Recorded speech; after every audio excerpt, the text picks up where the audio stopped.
மலையத்வச்ச Pandian, Kanchanamala. So இவங்க 2 பேரும் தான் வந்து பார்த்தீங்கன்னா மதுரையை வந்து ஆட்சி பண்ணிட்டு இருக்கிறாங்க.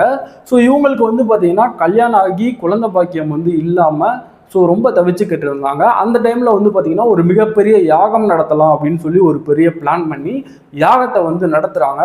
ஸோ அந்த யாகத்திலேருந்து வந்து பார்த்தீங்கன்னா ஒரு பெண் குழந்தை வந்து இவங்களுக்கு வந்து கிடைக்குது.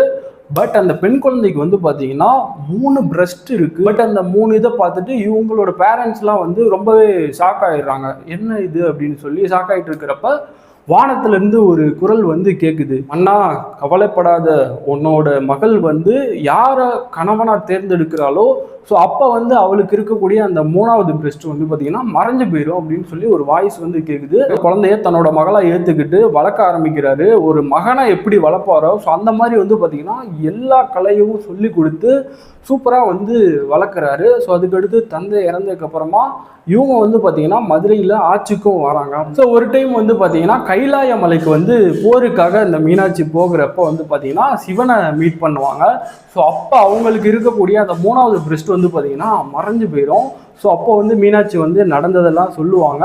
ஸோ சிவபெருமானும் வந்து பார்த்தீங்கன்னா நான் கண்டிப்பாக மதுரை வந்து உன்னை கல்யாணம் பண்ணுவேன் அப்படின்னு சொல்லி மறைஞ்சு போயிடுவார். சிவபெருமான் சுந்தரேஸ்வரர் அப்படின்ற ஒரு அவதாரத்தில் வந்து மீனாட்சியை கல்யாணம் பண்ணுறதுக்காக மதுரை வருவார்.